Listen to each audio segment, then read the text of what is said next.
Hello et bienvenue dans Réno Déco et Design, le podcast qui t'accompagne pour des rénovations zen et harmonieuses. Moi, c'est Catherine, designer d'intérieur depuis plus de 15 ans et coach en réno, déco et design.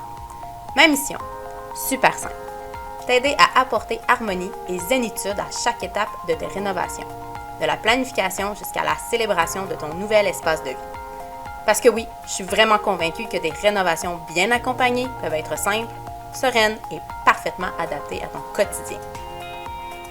Dans ce podcast, je te partagerai ma vision des rénovations harmonieuses, des conseils pratiques en déco et en design, des études de cas inspirantes et des discussions enrichissantes avec des experts, qu'ils soient issus du monde de la construction ou d'ailleurs. Mon objectif, tout aussi simple, t'inspirer et t'outiller pour transformer ton intérieur en un véritable havre de paix, parfaitement aligné avec ton style de vie et les besoins de ta famille. Alors, installe-toi confortablement et laisse-toi guider. C'est parti! Bonjour tout le monde! J'espère que ça va bien. Aujourd'hui, j'enregistre ce beau vidéo sur les 6 principes du design durable.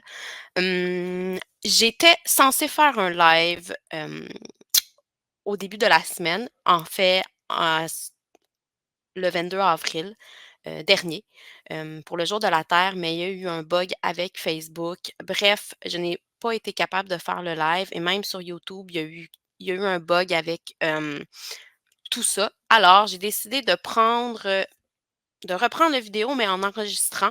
Comme ça, j'ai un peu plus de contrôle sur la fonctionnalité. Et s'il y a un bug, ben, on peut le reprendre et tout. J'ai décidé d'enregistrer aujourd'hui les 6 principes du design durable pour célébrer le jour de la Terre qui est arrivé le 22 avril 2024. Si vous écoutez cette vidéo plus tard, ben, le design durable est toujours d'actualité, peu importe que c'est plus le jour de la planète Terre aujourd'hui. Pour commencer, mon nom c'est Catherine Thibault. Je suis designer d'intérieur depuis presque 15 ans. Ouais, ça me rajeunit pas! Mon objectif, en fait, ma mission en tant que designer d'intérieur, c'est de vous accompagner, dans toutes les étapes de votre projet, de rénovation, de design, et de le réaliser de façon harmonieuse, qui, s'adapte à votre quotidien et non le contraire. Pour moi, le design intérieur, c'est au-delà de l'esthétisme. C'est beaucoup plus qu'un bel intérieur.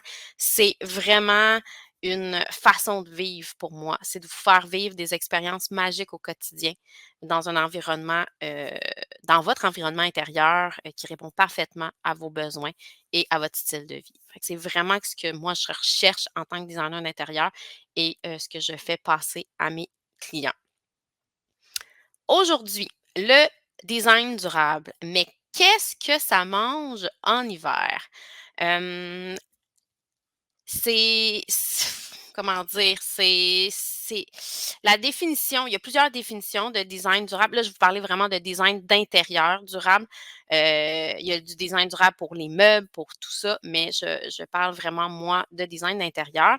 C'est la création d'espaces intérieurs qui minimisent leur impact sur leur environnement, tout en favorisant la santé et le bien-être des occupants. Excusez, là, je baisse les yeux, ma définition est en bas.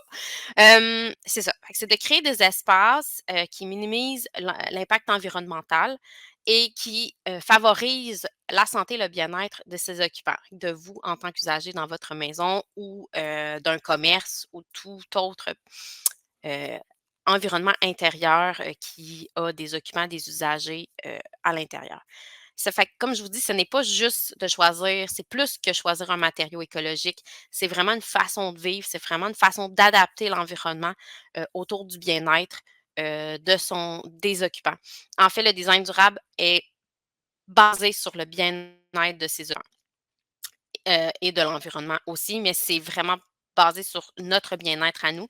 Si nous sommes bien, la planète va juste mieux s'emporter, puis c'est comme ça. C'est l'environnement dans lequel on vit a un impact, un immense pouvoir sur, nos émotions, sur notre style de vie, notre qualité de vie, vraiment. Fait que c'est super important, d'avoir un bel environnement autour de nous pour être, productif, puis d'en être conscient aussi. Donc, voilà, c'est que le design durable, c'est ça. C'est vraiment de créer des environnements qui minimisent leur impact, qui a moins de déchets quand on rénove et qui a des meilleurs processus de gestion de déchets, de gestion d'énergie et en favorisant la santé et le bien-être de ses occupants. Oh! Je Il y a 6 principes, dans le design durable. Je vais vous les énumérer, je vais vous les expliquer, dans cette vidéo-là, ou dans ce podcast-là. Qui sait qu'un jour que ce sera diffusé en podcast? C'est dans mes plans, mais on ne le sait pas encore. Hem, un des principes Le premier principe d'un design durable, c'est un design bien pensé. Un design bien pensé vient, d'une intention, claire, vient d'une vision, dans le fond, d'une intention, on va recommencer. Ça vient d'une intention qui est bien définie, qui va amener à une vision claire et qui va après ça, déterminer des objectifs et des besoins, heu, ultra précis. Un design bien pensé, c'est un design qui va répondre, à vos besoins, qui va répondre à votre style de vie, puis qui va répondre aussi à passer dans le temps. C'est ça un design durable, c'est un design bien pensé, c'est un design qui est évolutif avec le temps. Et c'est pour ça que c'est long de prévoir un design durable dans ce cas-là, parce qu'on s'assoit beaucoup, on réfléchit beaucoup, à bien le penser pour vous et à ne pas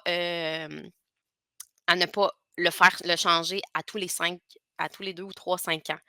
C'est ça un design durable, c'est un design qui est intemporel, c'est un design qui est pensé sur le long terme et de façon évolutive. Et un design bien pensé part d'une intention très, je vais dire claire, mais très déterminée.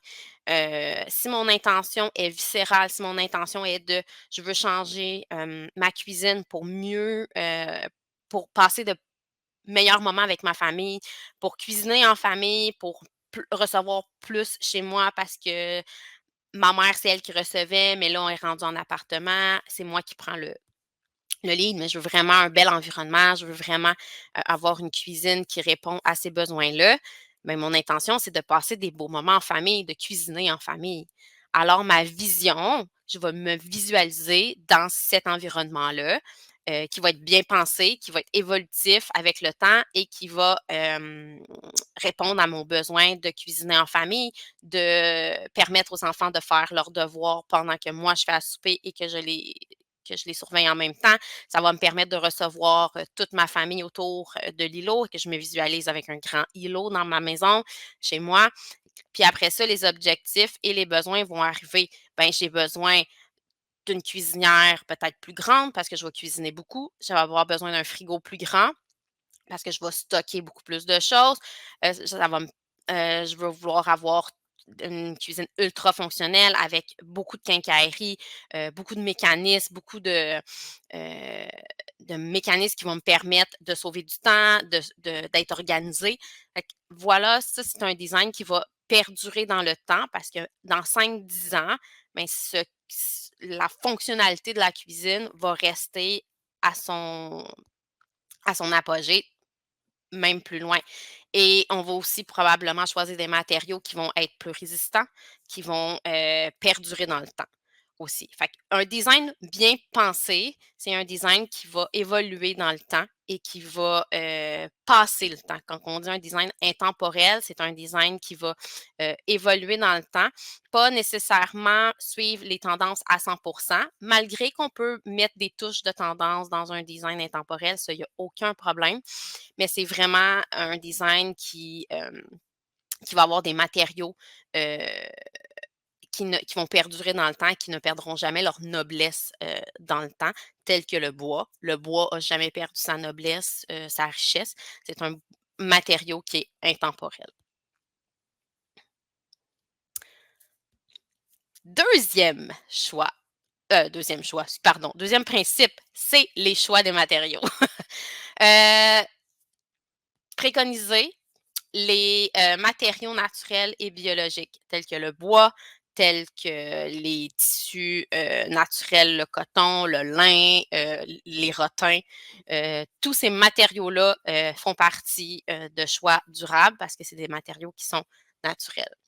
Hem, Matériaux renouvelables et certifiés durables aussi, c'est une belle façon d'intégrer la durabilité et l'éco-responsabilité dans son design, dans son chez-soi. Exemple, des bois certifiés FSC, c'est des bois qui sont certifiés, coupe durable. Ce qui veut dire, que les bois viennent de forêts qui sont renouvelés. Fait que quand on coupe un arbre, on le coupe quand il y a une bonne grandeur, quand il y a un âge respecté. On ne coupe pas à blanc la forêt, qu'on coupe, les arbres à tous les années, mais c'est pas les mêmes arbres qu'on coupe, à tous les années. Ben, dans le fond, on ne pourrait pas couper 2 fois le même arbre, là, c'est pas ça que je voulais dire, mais on coupe pas la forêt au complet, pour la laisser à blanc après. C'est qu'on, dès qu'on coupe un arbre, on replante un autre arbre pour que dans 15-20 ans, on soit capable de refaire des planches de plancher, des planches pour faire des meubles ou des choses comme ça.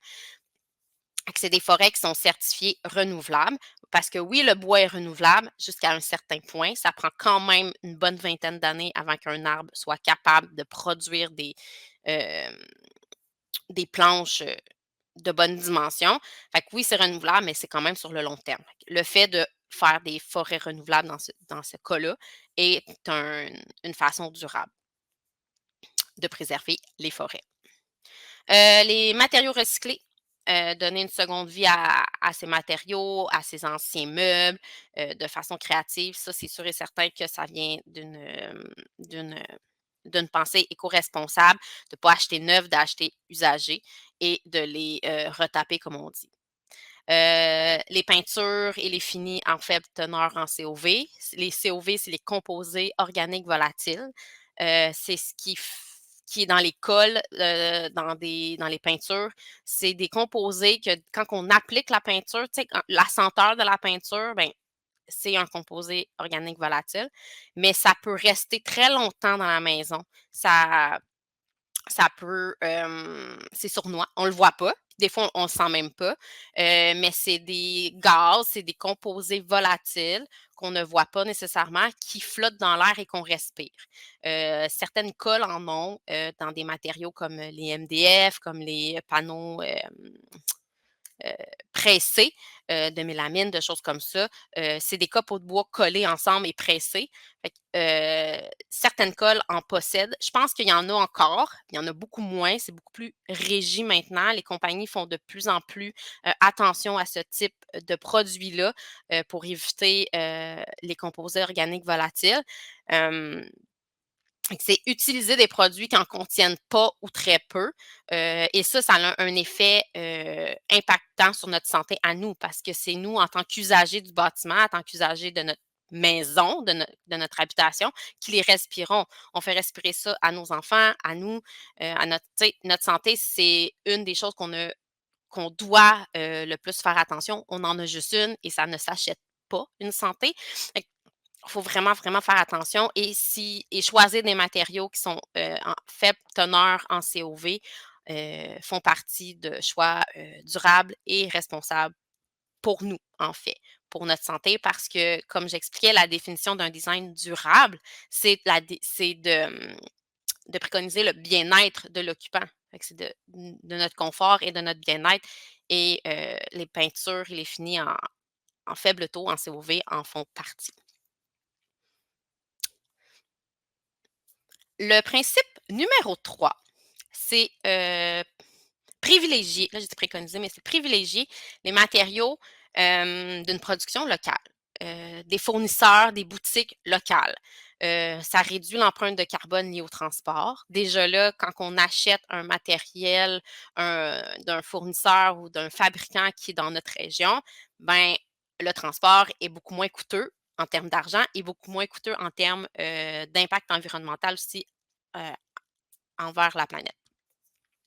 que ça réduit le transport, ça soutient aussi l'économie de votre région, de votre communauté.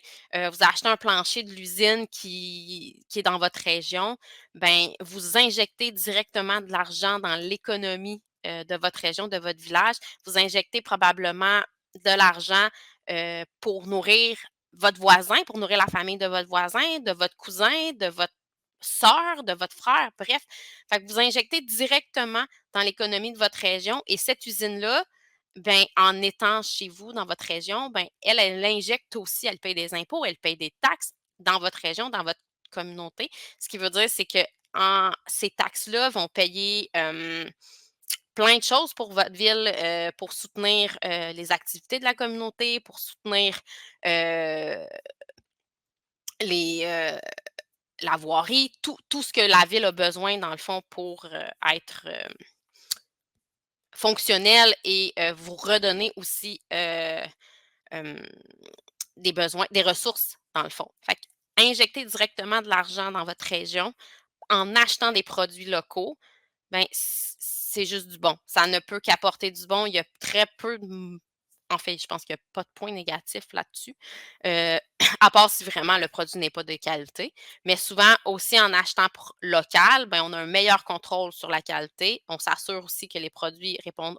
aux normes environnementales et éthiques les plus élevées. Fait qu'on peut per en achetant local, ben, on tisse aussi des liens avec les gens et qu'on peut poser beaucoup plus de questions. Souvent, on se sent plus en confiance avec, ces personnes-là parce qu'ils viennent de notre communauté aussi souvent. Fait que ça leur donne rien à eux de ne pas respecter, hem, leur, leurs paroles parce qu'ils viennent eux autres aussi, pardon, de cette même communauté-là souvent. Fait que c'est juste du donnant-donnant, c'est juste du bon.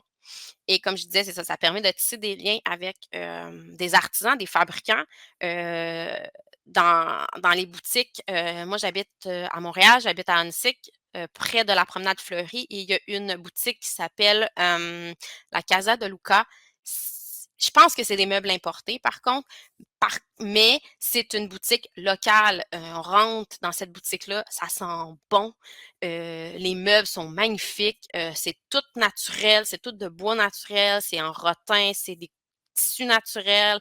Je pense qu'il y a très peu, de produits chimiques. Je pense qu'il y a une certification, pas biologique, mais pas loin.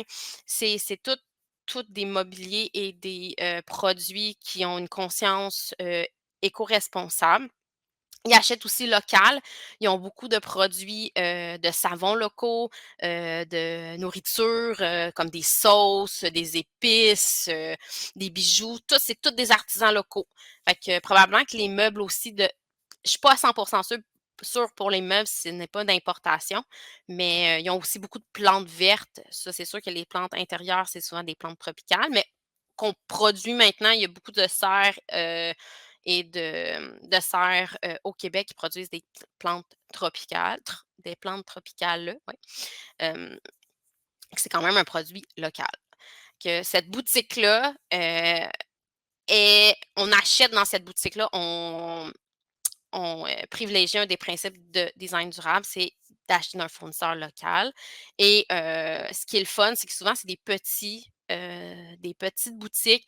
Le propriétaire est souvent là, que c'est le fun de tisser des liens avec des personnes qui ont les mêmes valeurs, en termes de durabilité et on peut poser nos questions, on peut s on est en confiance souvent avec ce genre de personnes-là et le service est hyper personnalisé dans ces boutiques-là, ce qui fait que souvent, on va y retourner, heu, pour le service, pour des produits aussi qui sont, pas nécessairement dans les grandes lignes, dans les grandes boutiques, des produits plus spécialisés, plus particuliers qu'on recherche. Fait que c'est une excellente façon de promouvoir, un design durable, c'est d'aller acheter local. Un autre principe, le quatrième principe, c'est une totale transparence. C'est de privilégier les entreprises qui divulguent clairement la provenance de leurs matériaux et leur processus de fabrication. Les entreprises qui mettent, des vidéos de leur usine, des employés qui travaillent dans leur usine, le behind the scene de l'usine, c'est une forme de transparence. Ils vous montrent comment ils travaillent les matériaux, comment, heu, quel est le processus, de A à Z ou presque là. C'est sûr qu'il y a certaines choses qu'ils ne vous montrent pas parce qu'il y a certaines choses qui ont des brevets, certaines choses qui ne veulent pas être copiées et c'est normal. Ils ont chaque usine, chaque matériau, chaque fournisseur a ses méthodes de travail, son processus, bien à lui et c'est parfait de cacher, de ne pas vouloir tout montrer, mais une transparence envers vous, de montrer une bonne partie du processus de, fabrication. Les employés, comment ils sont traités, font partie, de principes de design durable aussi. C'est de soutenir les entreprises qui sont responsables, qui contribuent à promouvoir, les pratiques, éthiques et durables. Hem, c'est pas juste de concevoir un produit écologique, mais c'est d'avoir une mentalité plus loin que juste d'avoir un produit, écologique. C'est d'avoir des entreprises qui injectent dans, l'économie durable. Il y a une entreprise qui me vient en tête, c'est Consentino qui est, un fabricant de pierres naturelles, de granit de quartz. Souvent on parlait de surface de comptoir, de quartz. Il y a aussi, comment dire? Du Decton qui est une surface ultra compacte, une surface minérale ultra compacte. C'est des minéraux, mis en mini morceaux, quasiment en poussière qui, pressés sous haute température et qui donne une surface qui est quasi indestructible, je vais vous dire. Fait que c'est cette compagnie-là, cette entreprise-là, c'est une entreprise espagnole. Pour le transport, je vais vous dire que ce n'est pas durable. Par contre, ils sont en plein milieu du désert espagnol, dans le sud de l'Espagne, où est-ce qu'il fait excessivement chaud. Et quand ils se sont implantés là, la famille Consentino, c'est une entreprise familiale. Maintenant, c'est rendu quand même très gros, là. C'est quasiment une ville à elle toute seule, l'entreprise. Mais, ils ont décidé de faire des plantations, des jardins autour de l'usine pour, maximiser, comment dire? En fait, de contrer un peu leur, pas ressources, là, hey, j'ai vraiment un blanc, là, mais ils ont décidé de faire des plantations pour aider la planète, pour aider, dans le fond, toute la biodiversité autour de l'usine, c'est ça que je cherchais, à promouvoir cette façon-là de se dire: «Oui, on est éco-responsable, oui, on veut faire des matériaux qui sont, dignes des certifications éco-responsables, mais on veut plus que ça. On veut mettre autour de notre entreprise un environnement beau, sain. Aussi, ça, tu sais, les arbres, les plantes vertes font circuler l'oxygène, filtrent le CO2, transforment ça en oxygène et tout. Fait que, tu sais, les plantes, c'est une ressource. L'oxygène est une ressource ultra importante. On respire tous dans la vie. Fait qu'ils ont décidé, eux, de faire des plantations autour de l'usine, pour, que ça soit beau esthétiquement aussi. Ça permet aux employés de sortir dehors, de passer des moments dehors, même s'il fait chaud, à l'ombre, de créer des zones d'ombrage, de créer une beauté aussi, extérieurement. Ils ont vraiment beaucoup investi, sur, redonner à la planète ce qu'ils prennent. En gestion d'énergie, vu qu'il fait très chaud, il fait très soleil, leur toit est recouvert de panneaux solaires. Ils s'auto-gèrent en énergie. Ils le produisent eux-mêmes leur énergie pour, leur activité. Fait qu'ils ne prennent pas d'énergie de la ville où est-ce qu'ils sont, pour produire, les dalles de quartz, de Decton, bref, de pierre. Et si la gestion des déchets aussi, elle est magnifique, si une dalle brise, parce que ça peut arriver, ben, ils la concassent, puis ils la remettent dans leur processus pour créer une autre dalle. Fait qu'il y a jamais rien de perdu. Tout est recyclé, tout est repris.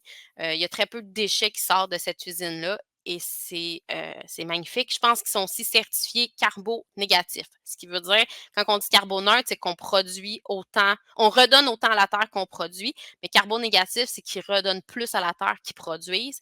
Heu, ce qui est, une entreprise ultra ultra, écologique et en plus, ils sont en train de faire un procédé d'enlever, le silice dans le quartz. Le quartz a du silice à l'intérieur. Ça une fois installé, ça donne ça ne fait rien. Je veux dire, c'est pour nous en tant que, utilisateurs du comptoir, une fois installé, il y a aucun problème. Par contre, c'est lors de la coupe, ça fait une poussière qui, colle dans les poumons. Un peu comme l'amiante qu'on a connu nous au Québec, là, la crise de l'amiantose. C'est le même principe, mais avec le silice. Et là, ils sont en train de développer des produits minéraux, comme des comptoirs. Là, on n'appellera plus ça des comptoirs de quartz parce que je pense plus qu'il va en avoir beaucoup. Mais ils sont en train de chercher un autre procédé pour faire des comptoirs de quartz euh, beaucoup plus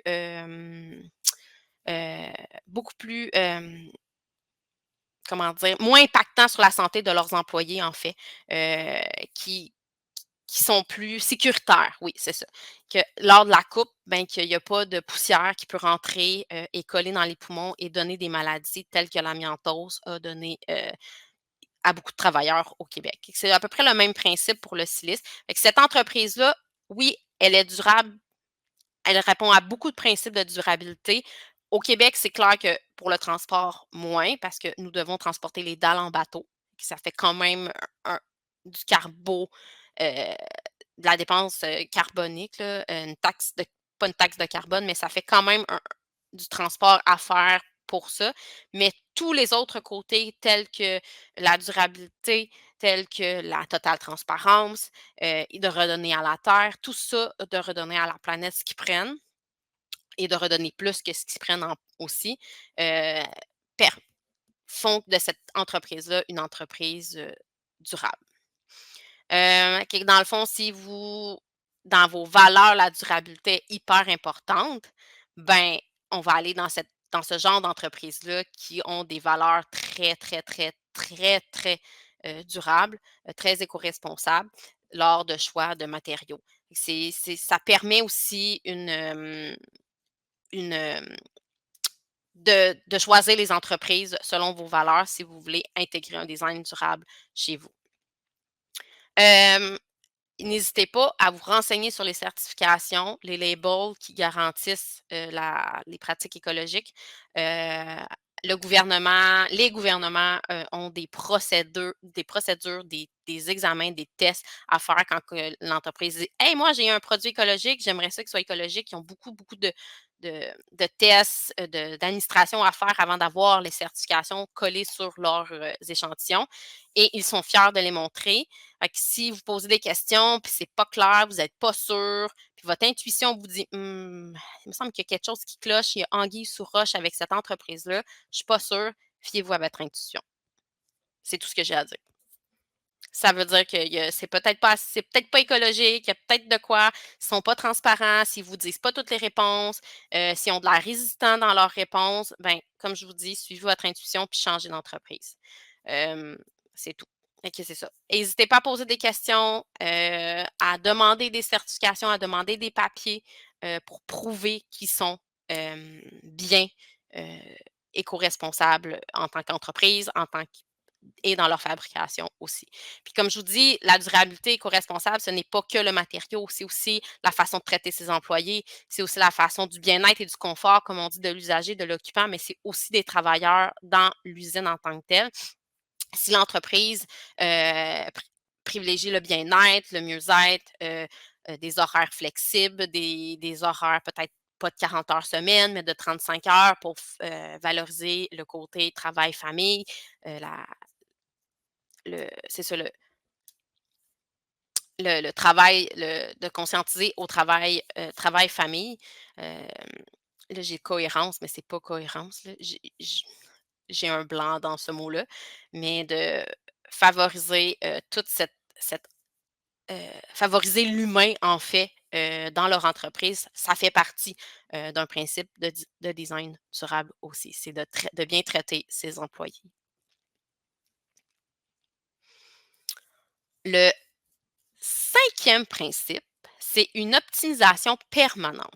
Le design durable, c'est optimiser à chaque fois, c'est évoluer et c'est d'avoir un design qui évolue avec la technologie, qui évolue avec, le temps et sans nécessairement le changer bout pour bout, comme on pourrait dire, mais en tout temps et tout le temps. C'est optimiser votre espace pour réduire votre impact sur l'environnement au fil du temps. Quand je vous dis de créer un espace évolutif, c'est de créer et de choisir des meubles évolutifs, c'est de créer des espaces qui vont perdurer dans le temps en ne changeant qu'un ou deux éléments sans avoir à tout changer à chaque fois. Ça, c'est des designs qui sont durables. Je préconise, je privilégie énormément ce type de design-là chez moi, dans ma maison, pour mes clients, parce que, un, c'est une économie d'argent sur le long terme. On n'a pas à changer à tous les 3 4 ans. Puis, c'est une économie de temps parce qu'on n'a pas à changer à tous les 3 4 ans et à penser à rechanger à chaque fois. Fait que c'est une énorme économie au fil du temps et ça c'est que bon pour la planète parce qu'on va garder longtemps ces meubles-là ou cette configuration-là. Optimiser votre consommation d'énergie et d'eau. Optimiser si vous décidez de rénover votre sous-sol, vous arrachez, le revêtement de mur, ben, pensez à isoler, changer les thermostats, les mettre électroniques. Ça, la plupart des maisons sont comme ça maintenant, mais il y a encore des maisons qui ont des thermostats, manuels. Hem, heu, Aller avec les nouvelles technologies, pour la gestion d'énergie, la gestion d'eau aussi, tout ce qui est, sanitaire, qui économisateur d'eau, les pompes de douche à débit réduit, les toilettes qui prennent moins de litres quand on les tire, quand on les vide. Et tout ça sont des choix à privilégier pour avoir un design durable chez vous. Privilégier les meubles et accessoires polyvalents, évolutifs que vous pourriez réutiliser dans d'autres pièces, ou que vous pourriez juste réutiliser, dans la même pièce, mais juste changer, la configuration comme, les PAX de IKEA, les armoires penderies PAX. Heu, Personnellement, je n'ai plus de garde-robe à la maison. Ben, en fait, c'est pas vrai, j'en ai 2, puis ils me tapent royalement sur les nerfs.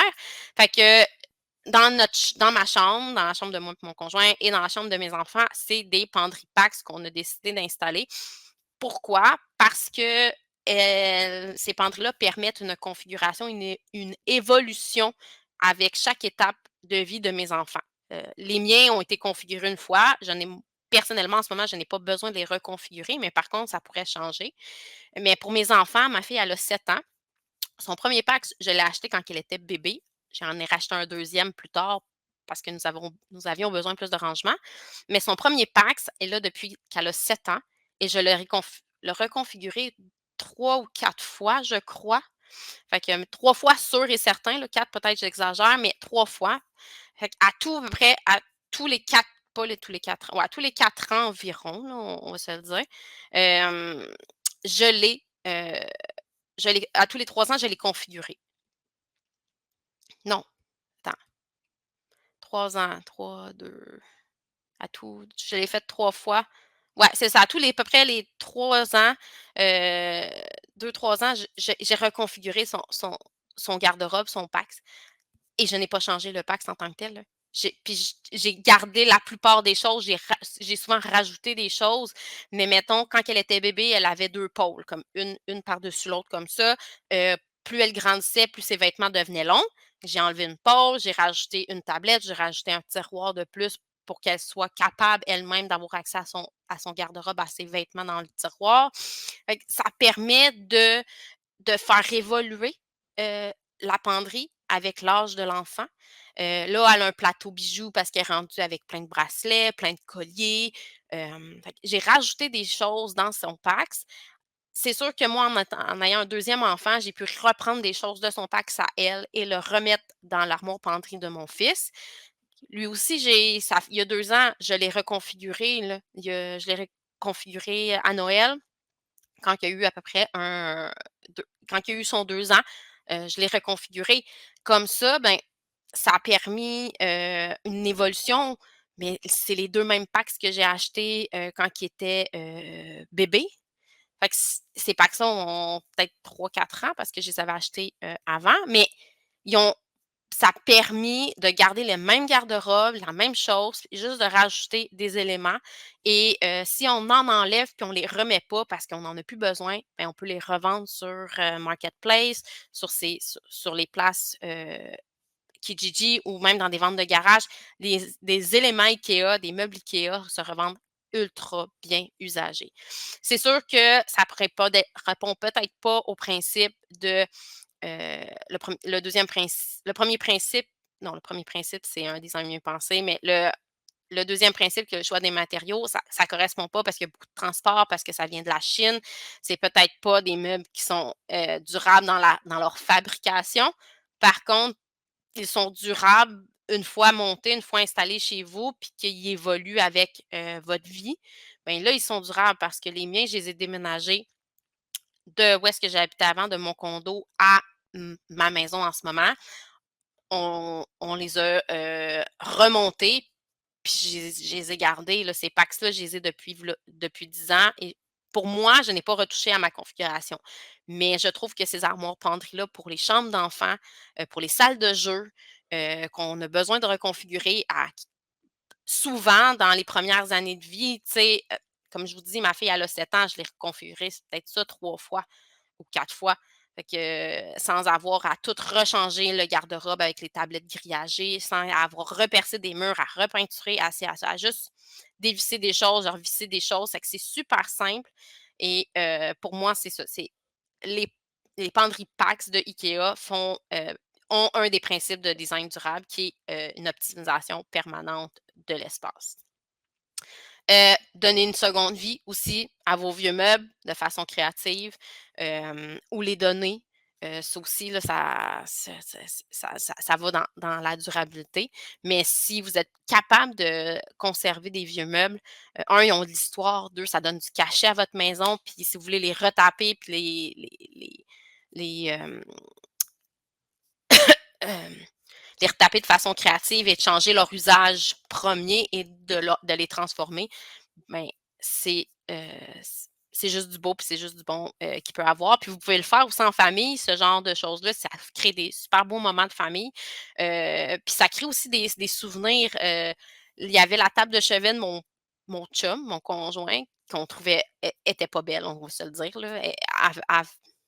Elle avait besoin d'amour, mais je voulais la garder. Je trouvais que c'était de passer un objet qui venait de sa famille à lui et de la transposer dans notre famille à nous et ce qu'on a fait, c'est qu'on l'a complètement lavé, on l'a décapé et on l'a repeinturé en turquoise pour la chambre à ma fille, mais c'est la même table de chevet, tu sais? Puis après ça, ben, si on est tanné de la couleur, on va juste enlever la couleur, tu sais? Ça demande du jus de bras, ça demande du travail, mais on est capable de le retaper puis de le faire évoluer dans notre maison. Fait que c'est un meuble qui passe de génération en génération, ce qui est ultra pertinent, quand on parle de durabilité et ça crée une histoire, ça crée des moments parfaits, ça crée des histoires autour, de nos meubles, qui enrichissent notre vie, qui enrichissent la vie des autres. Puis, c'est juste du beau. Puis on permet de ne pas jeter, hem, dans un site d'enfouissement qui sont déjà ultra, ultra bondés, de déchets. Le 6e et dernier principe du design durable, c'est une démarche zéro déchet. C'est sûr que moins on produit de déchets, plus on est éco-responsable, plus on est en design durable. Une démarche zéro déchet, pardon, est de choisir des matériaux recyclés ou recyclables. Hem, des matériaux qui sont faits à partir de matériaux recyclés. Il y en a beaucoup maintenant, à partir de caoutchouc. C'est pas pour les intérieurs, malgré que peut-être que dans les gros parcs intérieurs pour enfants, il y en a. Mais, au parc où est-ce que je vais avec mes enfants, ils ont, le sol est fait au lieu d'être fait de paillis ou de carrés de sable, il est fait de, de petits morceaux de caoutchouc colorés. Dans le fond, c'est qu'ils ont pris des vieux pneus, qui ne servaient plus. Ils les ont déchiquetés, ils les ont, collés ensemble, avec une colle et de la chaleur. C'est ça, mis avec de la chaleur et coloré et ce qui fait que ça fait des grands tapis, des grandes surfaces pour les jeux des enfants. C'est très mou, c'est super confortable de marcher là-dessus, puis ça évite les blessures dans le fond, des enfants quand ils tombent, mettons du module en dessous, quand ils tombent sur le sol. Fait que c'est une super belle façon de réutiliser un matériau qui est ultra polluant. On va se le dire que les pneus, on sait après ça, tu sais pas quoi faire avec, là, ça se décompose pas, ça fait juste polluer, l'environnement, dire qu'avant pour essayer de libérer l'espace, on les brûlait, tu sais. Ça, composés organiques volatiles fois 1000, il y en a là. C'est du caoutchouc qui brûle, c'est une des pires choses au monde, là. On s'entend que les nuages noirs, plein de produits chimiques et toxiques, c'est pas bon pour la couche d'ozone, c'est pas bon pour notre oxygène, c'est pas bon pour rien. Fait que les réutiliser de cette façon-là, de transformer le pneu en petits morceaux de caoutchouc collés et de faire des surfaces, confortables de jeu avec ça, ben, c'est juste parfait. Je pense que les hôpitaux aussi, il y a beaucoup, beaucoup, beaucoup, de tuiles, de revêtements muraux qui sont faites à partir de plastique recyclé, de caoutchouc recyclé, de plein de formes, de produits recyclés. Fait que c'est préconisé privilégier ces matériaux-là. Opter pour des matériaux durables et faciles d'entretien. Le bois en est un, matériau durable et facile d'entretien. Hem, on va se le dire que bien entretenu, un meuble de bois va perdurer dans le temps, il va vivre, longtemps. Un plancher de bois, c'est bon à vie presque. C'est sûr qu'il faut le ressabler, il faut l'entretenir, il faut bien le laver, il faut le laver avec des produits doux et tout. C'est sûr et certain, si on décide de mettre de l'abrasif sur le bois, c'est sûr qu'on vient de perdre ses propriétés, mais c'est quand même très facile d'entretien. Le bois est un matériau, durable et facile d'entretien, surtout quand on veut aller dans des cuisines plus intemporelles, on va aller dans des matériaux, tels que le bois. Éviter les emballages excessifs, privilégier les billets de seconde main pour éviter les emballages excessifs parce que quand on achète seconde main, souvent l'emballage a été jeté, ça fait un petit bout. Fait que nous, on n'a pas à rejeter un emballage, fait qu'acheter seconde main, privilégier cette façon-là de ne pas avoir d'emballage quand on achète un meuble, peu importe, mais c'est ça, c'est d'éviter, les matériaux, les emballages excessifs, acheter en vrac, hem, les moulures au lieu qu'ils soient emballés, ben ça, c'est toujours un plus pour l'environnement. Moins on achète emballé, moins on a à jeter, fait que plus c'est bon pour l'environnement. Donnez ou vendez, vos biens qui vous serviront plus, après les travaux après les travaux de rénovation. Faire des rénaux, quand on pack les boîtes pour, mettons, quand on refait notre cuisine, il faut enlever les assiettes des armoires, faut empaqueter les choses. Quand on empaque, souvent, c'est là qu'on se dit: «Oh mon Dieu, j'ai trouvé telle assiette» ou tu sais, j'ai plein de choses que je me sers pas nécessairement, mais qui pourraient être super utiles à quelqu'un d'autre. Mais ces biens-là, donnez-les ou vendez-les. Faites une vente de débarras, faites une vente de garage. C'est un super moyen, quand on fait des rénaux, de faire du ménage puis d'épurer chez nous, pour donner, hem, à des organismes, à des gens qu'on connaît qui sont peut-être plus dans le besoin. Heu, que c'est une super belle façon, d'être durable quand on rénove. Réutiliser autant que possible les éléments, existants de votre maison, ou donnez-leur une seconde vie. Heu, par exemple, si vous avez, certains meubles que vous êtes: «Ah, je suis pas sûre de les garder» puis tout, ben, on peut souvent les intégrer dans un nouveau design, soit juste les repeinturer, on fait la job, puis on les garde. Ça vous sauve des coûts. On n'a pas à racheter un autre meuble, puis, on l'intègre, puis ça c'est juste bon pour l'environnement, c'est juste bon pour votre portefeuille aussi. Des fois, souvent, la durabilité est très bonne pour votre portefeuille parce que si on passe à un design qui est durable, c'est un design qui perdure dans le temps, qui est à long terme, ben, on va économiser sur le long terme. Oui, peut-être que vous allez me dire: «Ouais, mais le matériau fait au Québec est un peu plus cher que celui fait ailleurs». Oui, effectivement, vous avez peut-être raison. Mais est-ce que vous êtes prête à payer un peu plus cher là? Un, pour avoir un meilleur service probablement parce qu'il vient local. Si vous avez un problème, vous allez parler à un représentant local dans votre langue maternelle, qui est le français, et non un représentant qui vient des États-Unis, qui vient de Chine, qui vient et que vous allez peut-être avoir un service moins personnalisé dans ce cas-là. Fait que oui, souvent ces matériaux-là sont un peu plus dispendieux au coût, mais ils valent la peine de payer un peu plus cher parce que vous allez avoir un service après-vente beaucoup plus personnalisé, beaucoup plus facile après ça. Ces matériaux-là viennent, de forêts, écologiques, souvent, certifiées FSC, de forêts renouvelables. Fait que oui, ça prend plus de temps et ça prend plus, de personnel pour entretenir ces forêts-là. Oui, ça va coûter un peu plus cher parce que les salaires au Québec sont plus chers, mais vous allez injecter directement dans l'économie de votre région. Fait que c'est ça à voir aussi. Ce n'est pas juste la dépense sur le moment, mais c'est de voir que votre dépense sur le moment, oui, est un peu plus dispendieuse, mais dans 20 ans, vous n'auriez pas à changer votre plancher. Et dans 20 ans, les planchers vont être encore plus chers que maintenant. Mais vous allez avoir pris un plancher de qualité, durabilité. Vous allez peut-être juste avoir ressablé dans 20 ans votre plancher parce que votre chien a passé dessus avec ses griffes. Mais c'est tout. Juste ressabler le plancher, le revernir, et voilà, c'est fait. Puis peut-être même que vous allez vouloir changer la couleur. On le reteint, on le sable, on le reteint, on le revernit, et voilà, c'est fait. Fait on n'a pas à rechanger le plancher au complet. C'est ça quand que je dis qu'un matériau est durable, c'est qu'il va évoluer aussi avec le temps. Si vous voulez changer de couleur, ça peut se faire. Que c'est ça dans la démarche de zéro déchet, le dernier principe de design durable. Comment, moi, en tant que designer d'intérieur, je peux vous aider avec tous ces beaux principes-là à mettre en pratique ces principes-là de design durable? Ben, en tant que designer d'intérieur, on est là pour planifier puis évaluer vos besoins et vos objectifs avec vous. Ça se définit pas sur un coin de table, ça prend du temps, y penser. Fait que souvent, on est là en tant que professionnel pour vous aider vraiment à évaluer, à guider, à prendre, ce que vous voulez puis à le mettre en contexte, chez vous.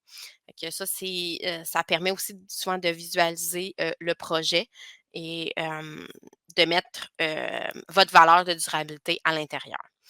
Guidez vos choix sur les matériaux, sur les finis. Il y a tellement de matériaux, il y a tellement de choix. Il Même moi, des fois, je m'y perds en tant que professionnelle. Fait que c'est pour ça que je connais des fournisseurs qui sont beaucoup plus un fournisseur de plancher qui est spécialisé en plancher, un fournisseur de cuisine qui est spécialisé en amont de cuisine. Bref, il y a tellement de nouveautés tout le temps. Les technologies sont tellement, à vitesse se développent à vitesse grand V en ce moment. C'est excessivement difficile de suivre le fil et c'est pour ça qu'en tant que professionnel, on est là pour vous guider dans les meilleurs choix pour vous, pour vos besoins à vous.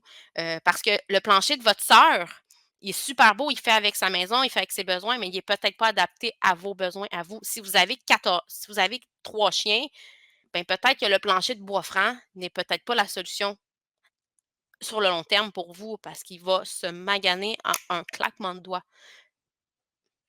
Mais peut-être que oui, c'est la solution pour vous, tout dépendant de quel plancher on prend, quel fini, il y a plein de possibilités, plein de choix à faire. Nous, en tant que professionnels, on est là vraiment pour vous guider. On est là pour collaborer avec les fournisseurs locaux. Je suis à 100 d'avis que, chaque projet, moi, je fais affaire le plus possible avec des fournisseurs locaux. En ce moment, je travaille sur un projet de chalet à Denham, en Estrie. Moi, je suis de Montréal. La cliente, elle habite à Montréal, mais elle a un chalet à Denham. Bref, j'ai, fait faire des soumissions. Fait faire soumissionner des, fabricants locaux, des fournisseurs locaux pour que ma cliente puisse injecter dans l'économie locale de où est-ce qu'elle loue son chalet, de où est-ce qu'elle a acheté son chalet. Comme ça, pour la logistique, ça va être beaucoup plus facile que si les gens partent de Montréal. J'ai demandé des références à des designers qui sont de la région aussi. Fait que, tu sais, tout ça fait que collaborer avec des fournisseurs locaux, permet une meilleure logistique. Comme que je disais, les frais de transport ne sont pas là. Heu, Ça va permettre, que les entrepreneurs qui vont de la région vont injecter comme je disais, que ma cliente va injecter de l'argent dans l'économie, que l'entrepreneur n'aura pas à faire 1 heure et demie de route dans le trafic, 2 heures de route avec du trafic et à facturer ce temps-là pas pour rien, mais je comprends qu'ils facturent ce temps-là, mais tu sais, on va éviter que ma cliente paye cet argent-là un peu pour rien, qu'elle l'investisse ailleurs ou qu'elle l'investisse dans l'économie plus de sa région.